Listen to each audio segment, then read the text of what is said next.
African Union and the Common Market for Eastern and Southern Africa and East African Community Elections Observer teams are giving preliminary findings on the just concluded general election in Kenya. Let's listen in to the conversation. Campaigns, delivery of polling materials, preparation of polling stations, voting processes and results management at polling stations. The comprehensive report, the detailed and comprehensive report will be completed shortly and will be delivered to the Independent Electoral and Border Commission of Kenya and to relevant Kenyan authorities. The following are some of the observations the EAC Election Observation Mission would like to highlight. One, the mission observed that the campaigns were conducted in a calm and peaceful atmosphere. Parties and candidates had the opportunity to campaign freely, although there were reports of some challenges or incidents encountered by some parties and some members. In our assessment, these were isolated incidents. They do not translate or reflect the whole election processes. And those issues that were incidents related to security were dealt with by the national security agencies. Two, the mission takes note of the important contribution made by several stakeholders like faith-based organizations, civil society organizations, the private sector, and the media, which helped in promoting peace and harmony during the campaigns as well as before and on polling day. The mission noted that at various stages of the electoral process, there were problems associated with social media, particularly regarding to disinformation, misinformation, and hate speech. The mission commends various stakeholders for their efforts to address these challenges. In this regard, the mission commends the mainstream media for the important contribution they have made in addressing some of these challenges. We also commend the wonderful work they have done on voter education and coverage of the electoral process. We hope they will continue to do so after the election results are declared. The mission takes note of the remarkable improvements made by the Independent Electoral and Border Commission with regards to transparency, preparations, and management of the 2022 elections. However, much more needs to be done for better outcomes in the future. A lot of our ideas will be contained in the detailed report. The mission also recommends that in future there should be better communication between the IEBC and the various stakeholders. 5, on polling day, the mission observed the following. This is what we want to share. There are many things, but we would like to share the following. Generally, the situation was calm, peaceful, and orderly. Most polling stations opened on time, but there were a few which opened late for various reasons, including late setting up of the stations, late arrival of polling materials, or even late arrival of the polling officials. However, we were pleased to note that the time lost was compensated by the late closure of polls in the concerned polling stations. It is recommended by our mission that the IEBC should take corrective measures to ensure that these deficiencies do not recur in future. For example, we took time with my deputy to go around the polling stations up to 6 o'clock. There was nobody. I think in one of the stations we found two young ladies there pulling benches. So if the preparations are taken well ahead, then we'll be able to organize better. B, in the observed polling stations, security personnel were present as promised, and they were professional in their discharge of duties and responsibilities. They did not interfere with the electoral process, nor did they intimidate voters. The mission commends Kenya Police Service for a job very well done. Our humble appeal to them: please continue to do the good work everywhere, anywhere, and for every task you are assigned to do after the elections. The other observation on polling day is that polling officials displayed high levels of competence and professionalism. There may be some slippages here and there, but generally they displayed high levels of competence and professionalism. The mission recommends that the IEBC commends the IEBC for the selection and training of poll officials. We also commend the IEBC for involving young people, and for that young women, in the management of the electoral processes. My deputy was very keen on seeing if the women are involved, and she was very happy to see many young ladies involved in the process. There was a time I asked her, but you are a mother, you also have girl child and boy child, but why are you not keen on seeing boys there?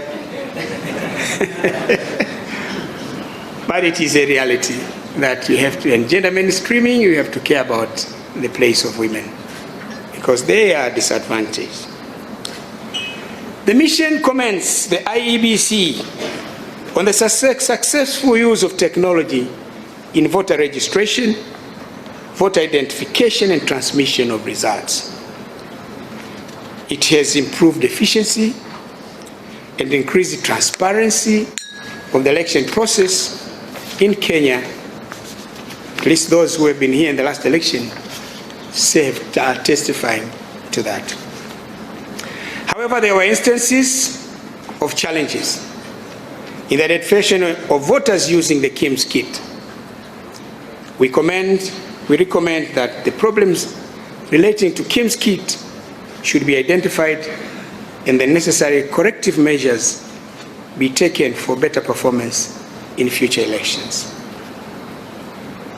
The mission was pleased to observe that agents of political parties and candidates were present at polling stations and were not encumbered in performing their duties. However, it was a bit concerning that it was only the two major political parties, political alliances, that were able to deploy agents. Also, it was intriguing to note the presence of many agents of independent candidates. You know, I think there was one polling station, I think the representatives of the mainstream parties were only two. 6 of them were, which party? Independent. Which one? Independent. Which one? Independent. So I says, it appears there are many independent candidates. It's good for democracy. But there is a story behind it. And we are going to take up that matter in the main report for observation.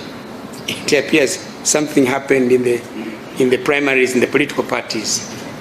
And those who were dissatisfied just decided to become independent candidates. In all polling stations observed, agents of political parties and independent candidates signed the results form, declaration form, and they were given copies. Overall, the mission was pleased to note that generally protocols and procedures for opening and closure of polling were observed. With regards to the layout of polling stations, it is the opinion of East African community observers that party agents were placed too far from the polling official who is identifying the voters. For purposes of enhancing checks and balances in future elections, the IEB should consider placing party agents close to that official to ascertain the authenticity of voters. Because if these party agents, in fact, in the arrangement, the party agents would be where the observers are supposed to be. The only thing they would see is how these people drop the ballots in the boxes. But I think the most critical part for them is at the point where voters are coming in, to ascertain that is this a bona fide voter or not. So if everything is safe, fine. But this is something that we thought was noticeable for us. The mission noted with concern complaints made by young people that the political parties did not provide them adequate space and opportunity for them to participate as candidates in the elections. We met some young people here. They were so vocal, complaining. They are making demands on us. Sometimes they tell us, hey, you are too young, please, just wait. Even getting the opportunity to try. So it's a hard sell. We consider this a serious matter. Either it's a matter of omission or commission, which needs attention and resolute action. Young people are the future of this country. In the same vein, we call upon the political actors and the government of Kenya to ensure that the 2/3 gender rule is observed to the letter and spirit. Ladies and gentlemen, over and above all that I've mentioned, the East African Community Election Observation Mission would like to appeal to all political actors and stakeholders in Kenya, including the great people of Kenya, to continue to maintain peace after the results of the elections are declared. We implore all of you to embrace peaceful resolution of disputes that may arise from the electoral processes. Fortunately, there is the opportunity to use the courts of law, so please make use of that avenue. Finally, ladies and gentlemen, the East African Community Election Observation Mission is satisfied that the way the 2022 general election, Kenyan general election, was conducted on polling day, the people of Kenya were given the opportunity to elect leaders of their choice freely. We hope the subsequent processes will respect, uphold, and reflect the will of the people of Kenya in the 2022 general elections. I thank you.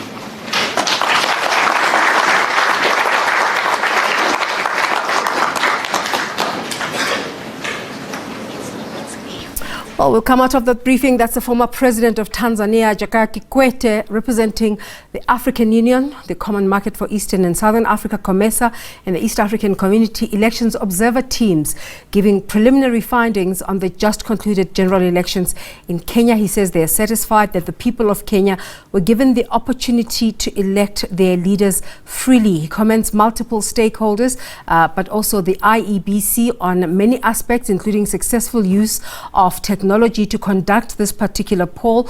He says there were areas of challenges, particularly involving the role of party agents. He says that only 2 major political parties were able to deploy political observers, and that this is concerning. He says party agents were placed too far from the official voting places. He says there's a backstory to this, and it will be mentioned in the final report that will come out.